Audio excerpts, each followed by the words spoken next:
안녕하세요. 김동호 목사입니다. 우리 스위스 연합 집회에 오신 여러분 반갑습니다.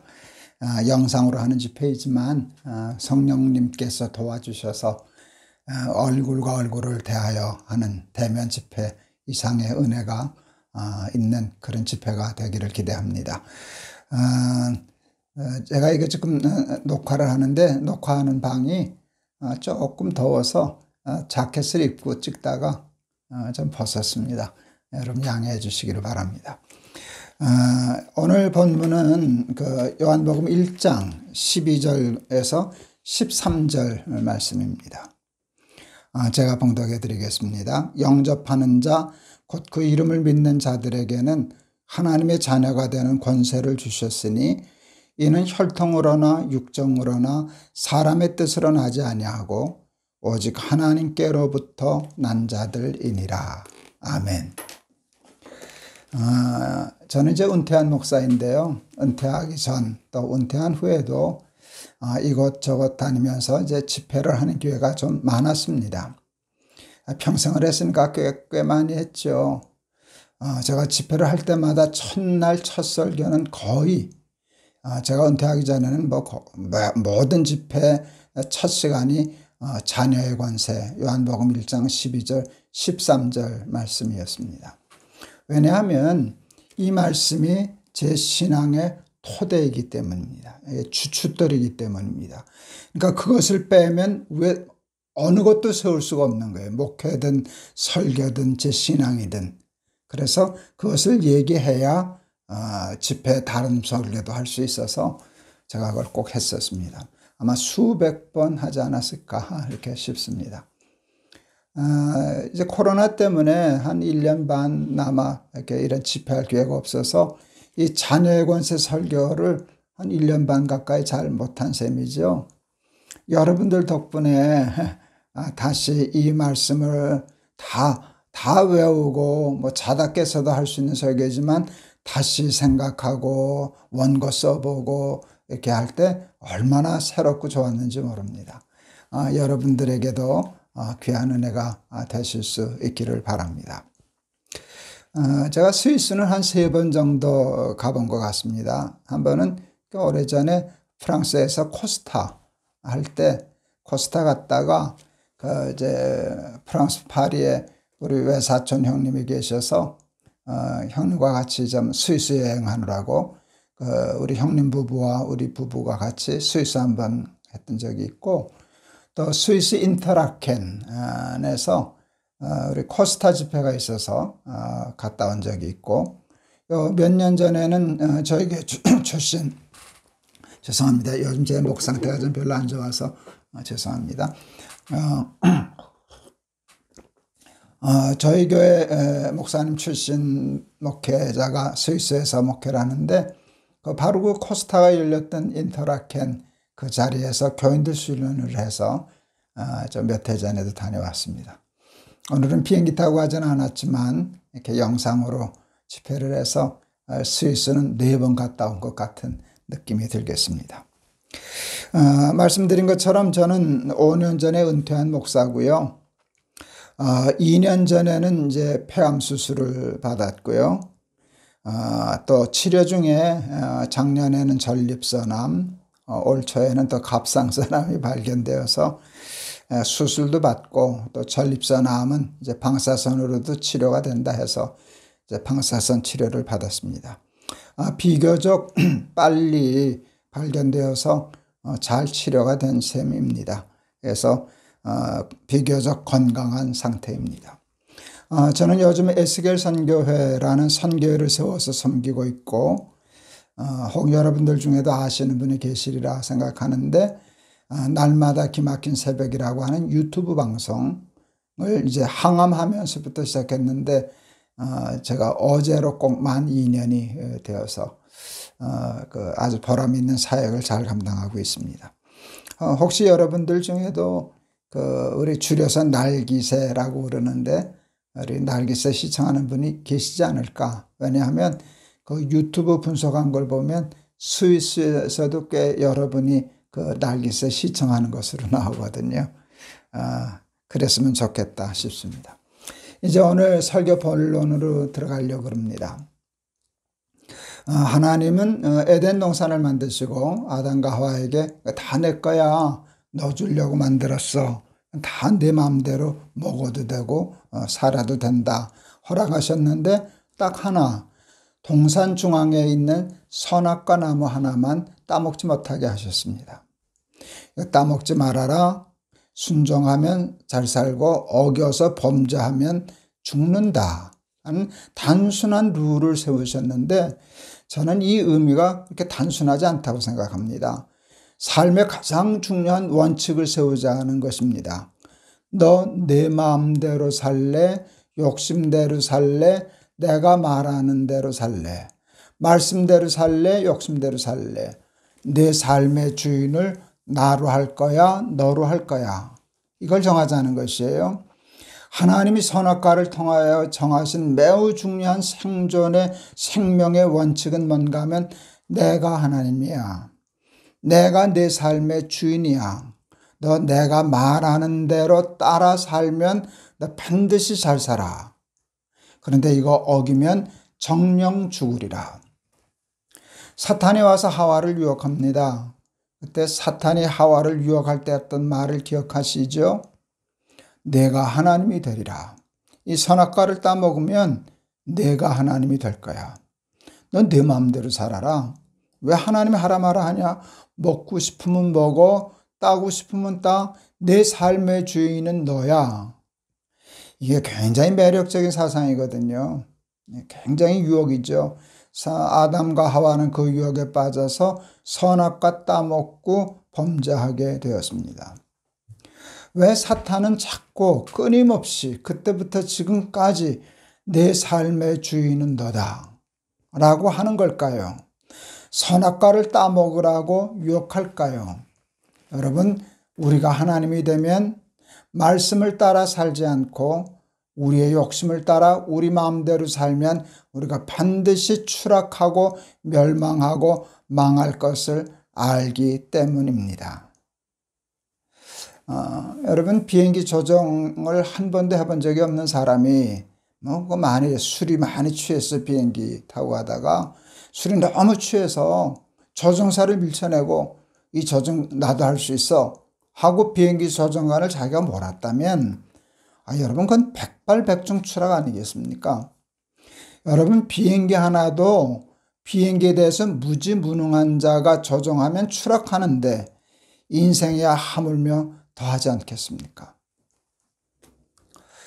우리가 우리의 삶의 주인이 되어도 죽고 망하지 않으려면 우리가 전지전능하면 돼요. 우리가 전지하고 전능하다면 우리가 주인하면 되죠. 하나님까지 패키지가 있겠습니까? 근데 우리는 무지무능하지 않습니까? 우리는 무지무능하죠. 무지무능한 자가 주인이 되면, 자기가 스스로 하나님이 되면 세상도 망가지고 자신도 망가지고 할 줄을 사탄은 알았기 때문에 선악과 에덴 동산에서부터 지금까지 내가 주인이다, 내가 하나님이다, 내 마음대로 살아라, 너는 내 삶의 주체다, 이렇게 얘기하는 것 아니겠습니까? 미숙한 어린아이가 모르는 것이 있어요, 여러분. 미숙은요, 모른다는 걸 모르는 것이 미숙이고요, 못한다는 것을 모르는 것이 미숙이에요. 아톰, 마징가젯, 슈퍼맨 이런 만화 영화가 나오면 다음날 반드시 목에다 버저기 묶고 날아다니는 놈들 생깁니다. 나는 아톰이다, 나는 슈퍼맨이다. 여러분, 그때 위험하다 그러더라고요. 아이들은 진짜 여기다 버저기를 묶으면 자기도 날 수 있을 거라고 착각한답니다. 저희가 높은 뜻 숭의교회 개척하고 얼마 안 됐을 때인데, 저희 청년 중에 그 조카아이가 그랬다 그러더라고요. 3달 지난 아이가 그때 아마 슈퍼맨인가 그걸 보고는 여기다 버저기 묶고 3층에서 뛰었대요. 베란다에서 슈퍼맨 하고. 다행히 나무에 걸려서 살았답니다. 크게 다치지도 않고. 그런데 그냥 너무 놀라서 응급실에서 이렇게 갔는데, 깨어나면서 한 말이 코미디예요. 왜 난 안 날지? 자기는 왜 안 날지 그러고 깼다는 거예요. 여러분, 이게 미숙함이거든요. 그런데 이 미숙함이 치명적인 거거든요. 나폴레옹이 아주 유명한 얘기를 했어요. 내 사전엔 불가능이란 없다. 저는 그 말을 나는 아톰이다 하는 말과 같이 생각합니다. 나폴레옹은 아주 유능한 사람이었어요. 전쟁에 많은 승리를 이끌어내었어요. 그러다가 선을 넘었어요. 불가능이란 없다는 말은 하나님만이 하실 수 있는 언어예요. 그러니까 하나님이 필요 없었어요. 불가능이 없으니까 스스로 하나님의 자리에 넘어간 거죠. 나폴레옹이 살던 궁전을 가봤어요. 방마다 나폴레옹의 초상화가 잔뜩 그려져 있더군요. 그때 제가 그 초상화 보면서 저 양반 저래서 망했구나. 나폴레옹은 목에다가 보재기를 두르고 있더라고요. 여러분, 자기가 하나님이 되는 것, 하나님으로 하나님 삼지 않고 자기가 하나님의 백성이 되려 하지 않고 하나님의 말씀에 순종을 따라 하나님의 말씀으로 삶의 길을 삼고 원칙을 삼고 법을 삼고 등불로 삼지 않고 욕심을 따라 지 마음대로 살게 되면 잘 살 것 같지만 행복할 것 같지만 결국은 추락하고 망하고 자기도 죽고 남도 죽게 하는 그런 우를 범하게 되는데, 이 세상에 이렇게 살기가 힘들고 어렵고 고통 중에 있는 단 하나의 까닭은 자기가 하나님이 되었기 때문입니다. 2001년 10월 첫 주일 날 높은 뜻 숭의교회를 개척했습니다. 그때 제가 50이 막 넘었을 때였습니다. 한 번도 교회 개척에 대한 생각을 하지 않았는데 하나님이 어떤 계기에 아주 강하게 개척의 마음을 주셔서 그냥 순종하기로 하고 개척했습니다. 개척할 때 하나님이 저에게 거룩한 부담을 주셨어요. 그 거룩한 부담이 뭔가 하면 좋은 교회였어요. 좋은 교회를 한번 세워보자. 세상에 수많은 교회 중에 하나가 아니라 하나님이 정말 흡족해 하실 만한 교회를 세워보자. 제가 좋은 교회에 대한 부담을 갖게 된 이유는 빚진 마음 때문이었습니다. 좋은 교회에 대한 빚진 마음이 저한테는 있었어요. 왜요? 제가 좋은 교회 출신이거든요. 좋은 교회에서 좋은 목사님 만나고 좋은 장로님 선생님 만나고 거기서 좋은 믿음의 친구들을 만나 지금까지 이렇게 살아오는데 그게 제 인생의 최고의 복이었어요. 개척할 때 제가 그 마음을 가졌어요. 하나님, 제가 좋은 교회를 만나서 이렇게 복을 받았는데 우리 높은 뜻 숭의교회를 만나는 교인들이 제가 받은 복 받게 해주세요. 제가 좋은 목사님 만나서 이렇게 복을 받았는데 저를 목사로 만나는 우리 교회 교인들이 제가 받았던 복을 받게 해주세요. 그 마음을, 그 착한 마음을 하나님이 제게 주셨어요. 근데 이게 그렇게 힘들 줄 정말 꿈에도 몰랐어요. 좋은 교회 뭐 그렇게 어렵습니까? 그런데 생각은 어려운데 그것을 구체화하려고 하니까 어렵더라고요. 첫 질문이 뭔가 하면 좋은 교회가 뭘까? 여러분, 좋은 교회가 뭘까요? 예배당이 큰 교회일까요? 교인 수가 많은 교회일까요? 교인들이 뭐 세상적인 지위가 높은 사람들이 많이 오는 교회가 좋은 교회일까요? 그것을 좋은 교회로 생각하는 사람들도 있지만 그것이 좋은 교회의 조건이 되지 않는다는 건 여러분 누구보다도 잘 아시지 않습니까? 좋은 교회가 뭘까가 이게 딱 떨어지지가 않았어요. 그게 정확해야, 그 핀트가 맞아야 그 다음에 사진을 찍든 뭐라든 하겠는데 이게 핀트가 안 맞는 거예요. 좋은 교회가 뭘까? 막막했어요. 그때 하나님이 제게 답으로 주신 말씀은 마태복음 16장 13절 이하의 말씀이었어요. 베드로의 신앙 고백에 있는 말씀이죠. 주는 그리스도시요 살아계신 하나님의 아들이십니다 라고 고백을 하니까 예수님이 이렇게 말씀하시거든요. 내가 이 반석 위에 내 교회를 세우리니 음부의 권세가 이기지 못하리라. 다 아는 말씀인데 그날따라 그 말씀이 살아서 제게 역사하셨어요. 내가 이 반석 위에 내 교회를 세우리니. 내 교회. 그리고 내가 세운다 하는 말씀이 새롭게 들렸어요. 하나님, 예수님이 꼭 그러시는 것 같아요. 내 교회는 내가 세운다. 내가 왜 그렇게 걱정하고 그러냐? 내 교회는 내가 세워. 그때요 제가요, 아유, 하마터면 덤태기 쓸 뻔했네, 그런 생각이 들더라고요. 예수님이 하실 건데 내가 왜 이렇게 끙끙거리고 그러냐? 그때 처음으로 정리가 되기 시작했어요. 좋은 교회는 내가 세우는 교회가 아니라, 사람이 세우는 교회가 아니라 하나님이 친히 세우시는 교회다. 하나님이 친히 세우시는 교회다. 그거 그래서 알아서 하나님께 다 내어드렸어요. 하마터면 덤태기 쓸 뻔했네 하고서 얼른 내다 드렸어요. 그건 쉬웠어요. 근데 그 다음에 그래도 내가 인간으로서, 목사로서, 목회자로서, 교회를 시작하려고 하는 사람으로서 나는 뭘 해야 하지? 할 때 그 본문에서 깨달은 게 신앙 고백이었어요. 예수님이 반석과 같아 표현해 주신 신앙 고백, 주는 그리스도시요 살아계신 하나님의 아들이십니다 하는 신앙 고백이 반석임을 알았어요. 우리들은 그 신앙 고백만 열심히 하면 예수님이 이것을 교회 세우기 좋은 터다라고 인정해 주시고, 예수님이 세우실 터인데 예수님이 친히 세우시는 교회는 음부의 권세가 이기지 못하는 반석 위에 세운 교회가 되리라. 이게 설계의 개념이 끝난 거예요. 그래서 우리 높은 뜻 숭의교회는 바른 신앙 고백을 하는 교회로 만들어야 되겠다 해서 그것을 표어로 만들었어요. 표어로 만들었을 때 그 주는 그리스도시요 살아계신 하나님의 아들이십니다 라고 하는 그 말씀 고백을 하나님이 주인이신 교회라고 다시 정리해서 표어로 걸었어요. 그때부터 지금까지 제 목회의 철학, 목적, 표어는 단 하나입니다. 하나님이 주인이신 교회. 하나님이 주인이신 교회.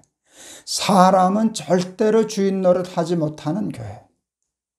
이게 높은 뜻 숭의교회를 개척할 때 하나님이 주신 지혜였습니다.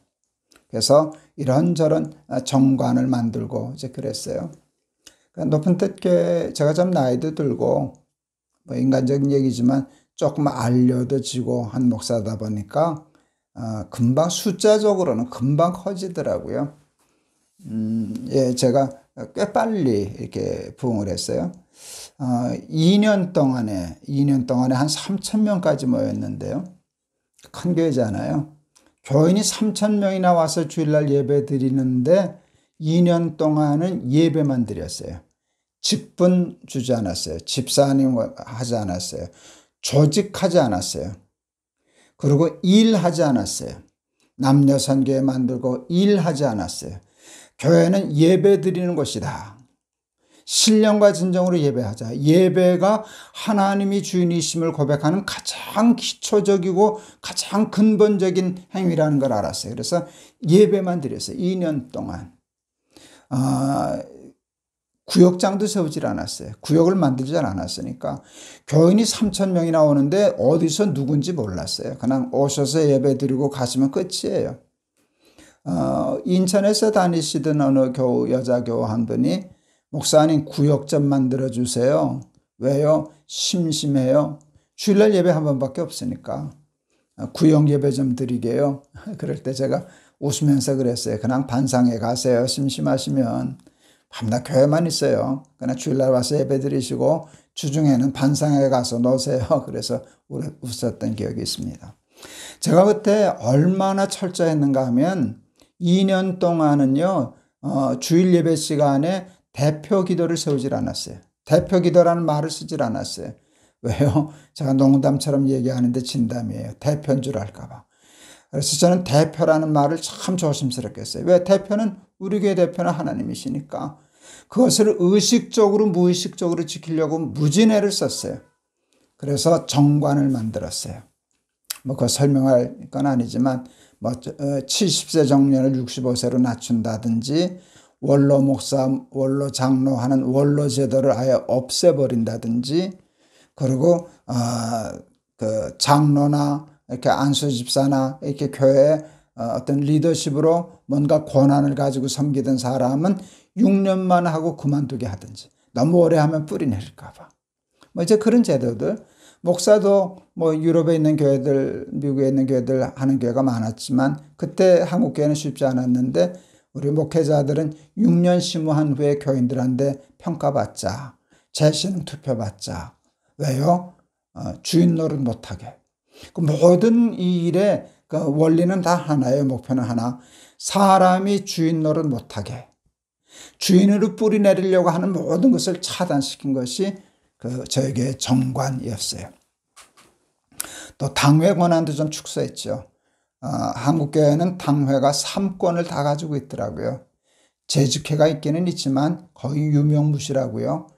당회가 다 당원도 되고 또 재직회 부장도 되고 재정도 관리하고 집행도 하고 뭐 재직회 부장도 되고, 그런데 저희는 재직회 권한을 강화했어요. 그 민주적인 정치에 저거는 3권이 분립돼서 견제하고 협력하고 그러는 거잖아요. 이건 어쨌든 그래서 그 모든 원리가 사람이 주인 되는 일을 방해하는 것이었어요. 그래야 하나님이 주인이신 교회가 되겠다 하는 개념으로 교회를 하기 시작했습니다. 저는 성공했다고 생각해요. 아직도 그 정신이 저는 은퇴했지만 우리 높은 뜻 교회 이제 근본이 되고 있다고 생각하고 있습니다. 근데 어느 날 보니까 한 사람을 놓쳤더라고요. 저를 놓쳤어요. 제가 학교 강당을 빌려서 예배를 드렸기 때문에 예배당이 없는 교회였어요. 교인 3,000명이 됐어도 그 예배당 지을 마음 별로 갖지 않았어요. 근데 교육관은 하나 필요했어요. 새벽 기도할 때 또 교회 사무실, 그걸 학교 안에 할 여건이 안 돼서 교회 학교 근처에 사무실 얻어서 이렇게 하는데, 거기가 이제 명동 근처라 임대료가 좀 비쌌어요. 그래서 그 임대료 물바에는 융자 얻어서 하나 사는 것이 이제 교인들 헌금 잘 쓰는 거다 생각해서 마차온 그 건물에 하나 나와서 그 건물을 사게 되었습니다. 저희는 이제 교회에 재정을 가능한 한 모아두지 않는 교회이기 때문에 돈이 없었어요. 그때 그래도 조금 큰 교회니까 어느 정도 돈이 조금 있었는데 그 조금 있는 돈하고 합쳐서 한 융자 한 30억 원 정도 융자를 받으면 꽤 작지 않은 그 건물, 우리 필요한 건물을 사겠다 싶어서 융자 신청을 했는데 거절당했어요. 제가 큰 교회였는데요. 출석 교인이 3,000명이 되고 뭐 1년 예산이 수십억 되는 교회인데 그 30억을 안 빌려주더라고요. 이해를 못했어요. 그래서 2번인가 퇴짜 맞은 후에 제가 한 번 그 담당자를 만났어요. 우리 교회 큰 교회인데 왜 안 주십니까? 그랬더니 그분이 그런 얘기를 해요. 젊으신 분인데 높은 뜻 숭의교회는 2달 만에 1,000명 모였다죠. 그때 저희가 2달 만에 1,000명이 모였거든요. 네, 목사님 때문이죠?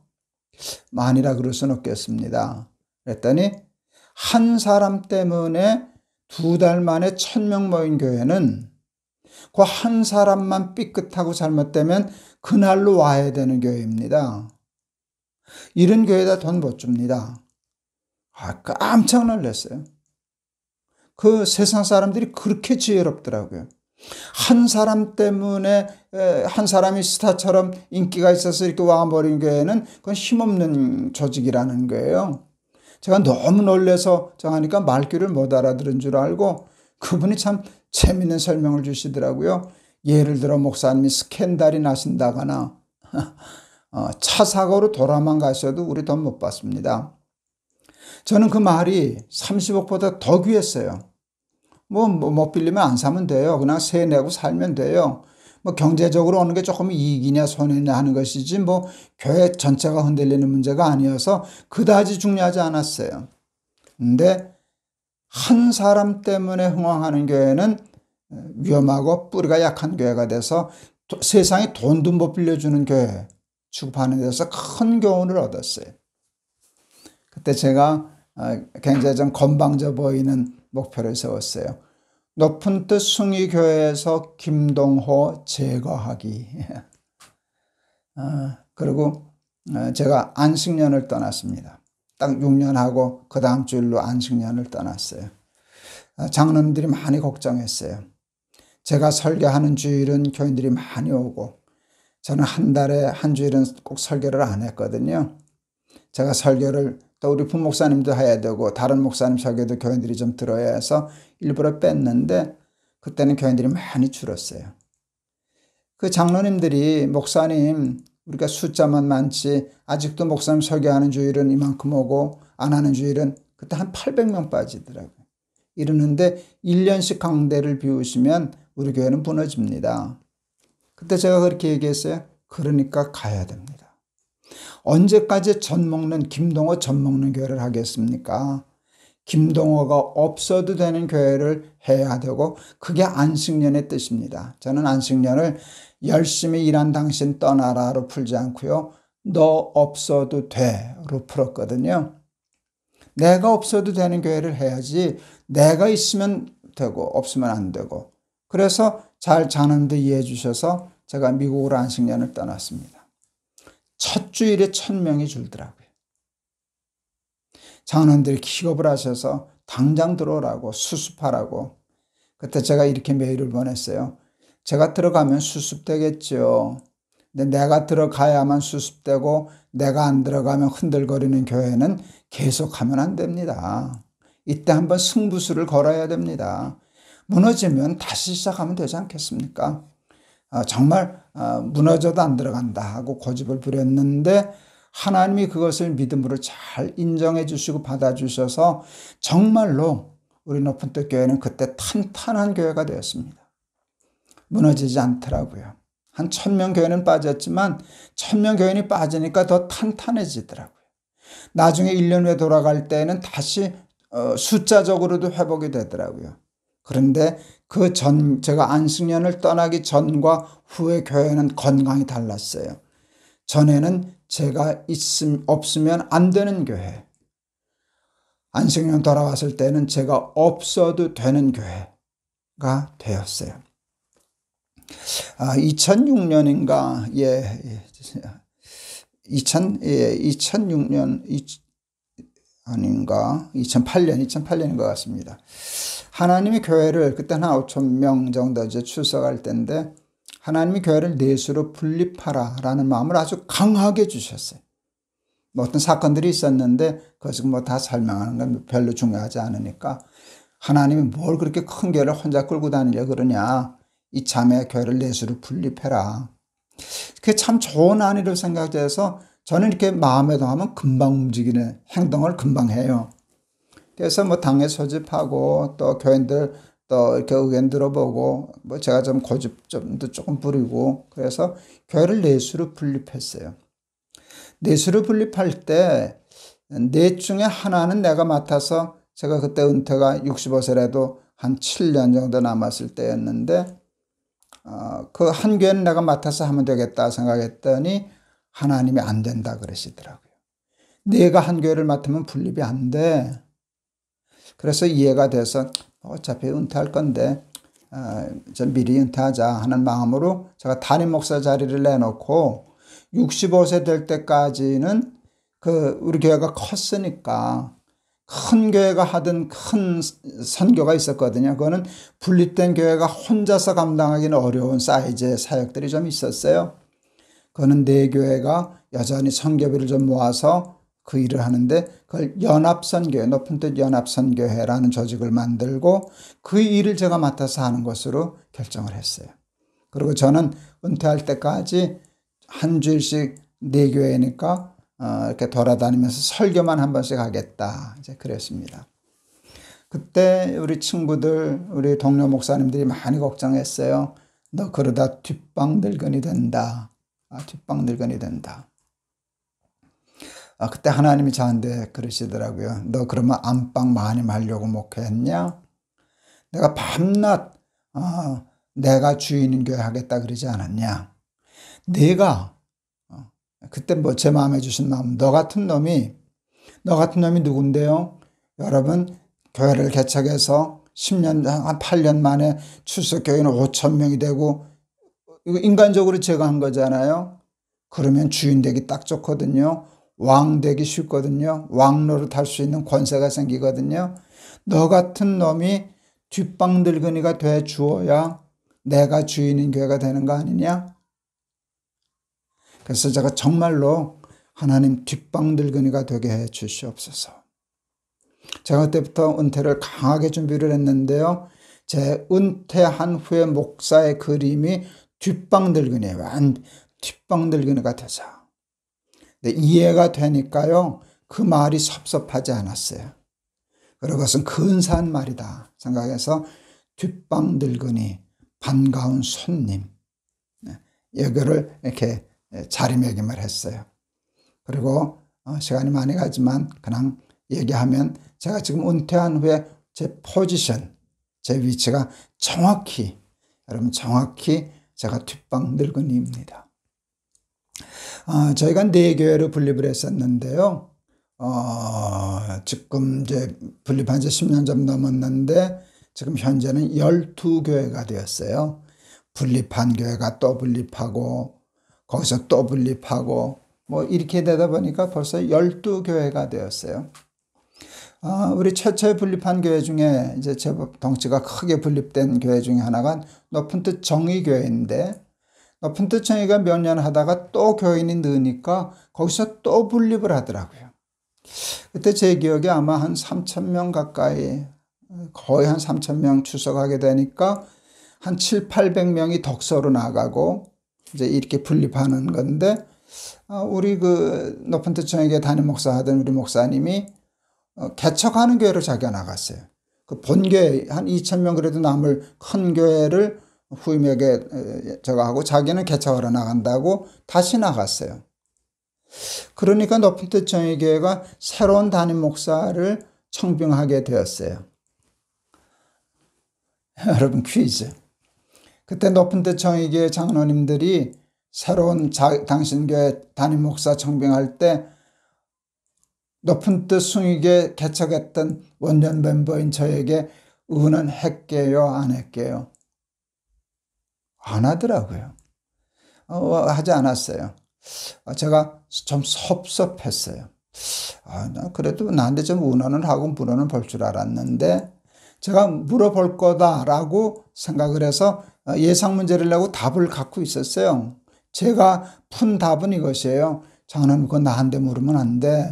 나한테 의논하면 안 돼. 내가 높은 뜻 교회의 담임 목사가 결정되는 일에 내 힘이 작용하기 시작하면은 그건 안 돼.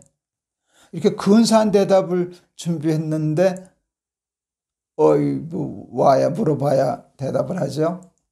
조금 섭섭했어요. 근데 금방 깨달았어요.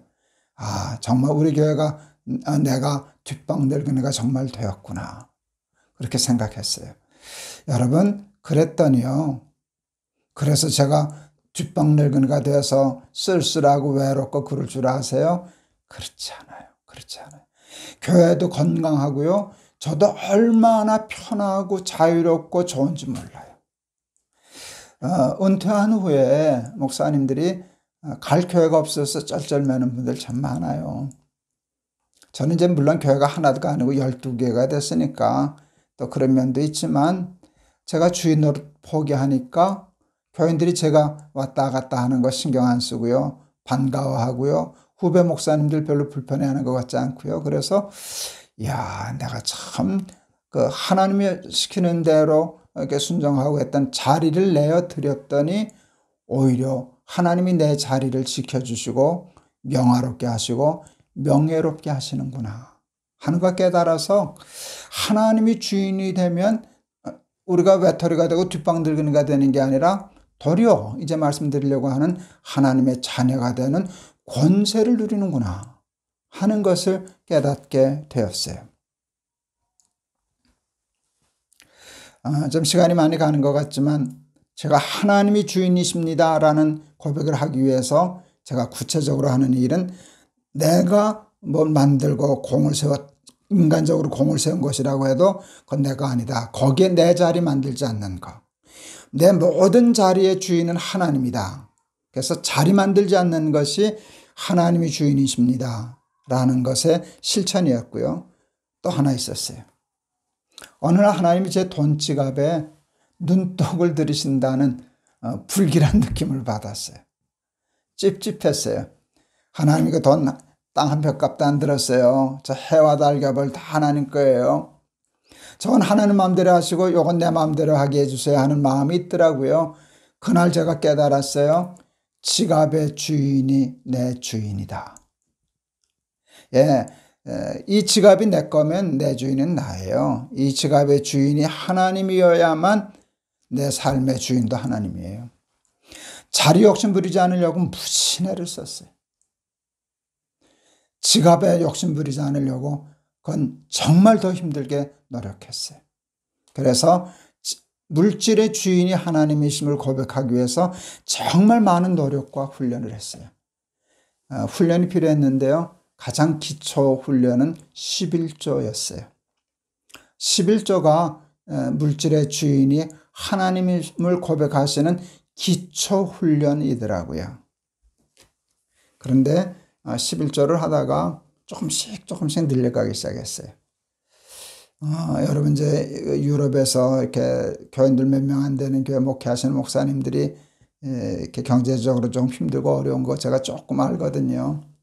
그래서 이런 얘기하는 게 참 조심스러운데 여러분 제가 한국에서 제법 큰 교회 목회하지 않았습니까?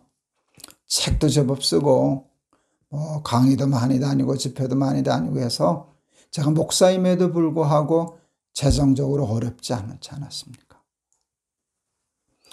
아마 제가 저한테 생기던 재정에 그냥 11조만 정직이 떼고 이렇게 살았다면 저 지금보다 한 2배나 3배 정도는 재정적으로 더 부자가 돼 있지 않았을까요? 감리교 창시자이신 웨슬레 목사님이 그러셨다는 그걸 읽은 기억이 있어요.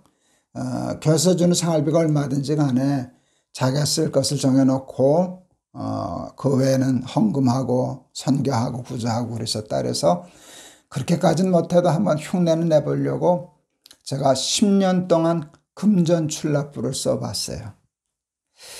그리고 하나님 앞에 약속을 했어요. 한 달에 얼마가 생기면 얼마를 헌금하겠습니다.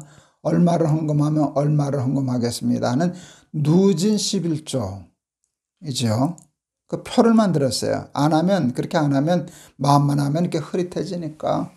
그리고 그 약속을 지키기 위해서 10년 동안 장부를 썼었어요. 제가 제일 많이 헌금했던 때는 연말에 이렇게 다 계산이 되니까 17조 해봤는데 그건 너무 무리가 돼서 부담스러워서 제가 제일 제 삶에 건강한 거는 저 수준으로는 절반 정도가 좋겠다. 절반은 내가 쓰고 절반은 하나님께 드리고 이런 훈련을 했어요. 사실 제 절반은 다른 교 목사님의 온전한 것보다 더 컸을런지 모릅니다. 그러니까 자랑할 건 없습니다. 그래도 절반은 넣고 살았어요. 왜 그런 걸 했는가 하면 이 주인이 하나님이시니까. 그걸 진짜 말로만 하지 않고 연습하려고 무진 애를 써서 지금도 그것도 훈련이 되다 보니까 하나님께 헌금하는 것도 근육이 붙듯이 붙어서 처음에는 몇 개 못하다가도 근육이 붙으면 이렇게 바벨 여러 번 들어 올릴 수 있는 것처럼 헌금도 그렇게 되는데 그걸 통해서 제가 고백하려고 하는 것이 뭔가 하면 하나님이 주인이시다 라는 것이었어요. 영접하는 자, 곧 그 이름을 믿는 자들에게는 하나님의 자녀가 되는 권세를 주셨으니 이런 식으로 저는 이제 2가지 자리, 지갑을 놓고 하나님이 주인이십니다라는 제 나름대로의 신앙 고백을 했는데 또 각자 나름대로 이렇게 고백을 하게 되면 하나님이 너는 내 자녀다, 내 아들이다, 딸이다 하는데 그것을 권세라는 말로 표현하시더라고요.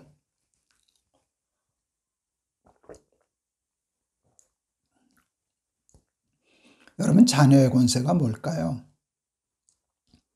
자녀의 권세는요. 아버지께 내 거 되는 것이에요. 아버지 것이 내 거예요. 제 큰아이가 이제 한동대 입학했었는데요. 꽤 오래전에 한동대 입학했었는데 한동대가 그 외진데가 있었잖아요, 포항에. 그러니까 이제 용돈을 보내는데 갑자기 돈이 필요하거나 그렇게 하면 뭐 그때 연락해서 또 보내고 하는 게 불편해서 이제는 어른이니까 크레딧 카드를 만들어 줬었어요. 근데 아내는 조금 걱정했어요. 이제 대학교 1학년 아이에게 카드 주면 이게 카드 관리가 안 돼서 이제 실수할까 봐. 그런데 아이가 그걸 잘 지키더라고요. 어느 날 우리 아내가 저한테 이렇게 얘기했어요. 여보, 부열이가 철들었어. 왜? 카드를 잘 쓰네. 꼭 쓸 때만 쓰고 절제하고 아낄 줄 알고 다 컸어. 철들었다는 말이 참 좋았어요.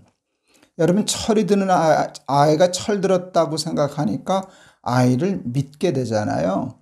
믿게 되니까 아이가 카드를 어디다 썼는지 별로 신경 안 쓰더라고요.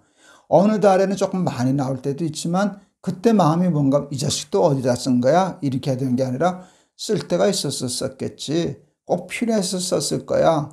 그러고 보면 정말 그렇고요. 제가 굉장히 중요한 걸 알게 됐어요. 만약 그 아이가 카드 지 맘대로 굴고 가면 저한테 뺏겼을 거예요. 카드 잘랐을 거예요. 그런데 제가 아이를 믿으니까 카드를 주더라고요. 여러분, 제가 가지고 있는 돈은 내가 쓰는 것보다 내 아들이 쓰는 게 저는 더 좋아요. 내게 어디 있습니까? 다 아들 거지. 그 아이가 철이 드니까 카드를 주더라고요. 다 내 거야. 너 다 써도 상관없어. 이런 마음이 생기더라고요. 그때 제가 깨달았어요. 하나님이 나를 믿으시면 하나님도 나한테 그러시겠구나. 베드로가 주는 그리스도시여 살아계신 하나님의 아들이십니다 라고 고백하니까 예수님이 베드로에게 천국의 열쇠를 주셨어요. 열쇠가 저는 카드 같아요. 열면 열리고 잠그면 닫히고 라고 하는 것인데 열쇠를 주셨어요. 제가 그때 그런 생각했어요. 그때는 카드가 없어서 하나님이 열쇠라 그러셨구나. 요즘 얘기하시면 예수님이 이렇게 얘기하시겠다. 내가 천국 카드를 내게 주리니 내가 땅에서 이렇게 하면 천국에서도 나가리라. 그런데 그게 자녀의 권세예요. 조심스럽게 말씀드리고 싶은데 하나님이 저한테 그 카드 주신 것 같아요. 자리 포기하고 하나님 자리예요. 돈에 대한 욕심 그걸 어떻게 다 버리겠습니까? 절제하고 하나님이 원하시는 데 집행하려고 청지기 노릇하려고 했을 때 모든 것이 형통해졌어요.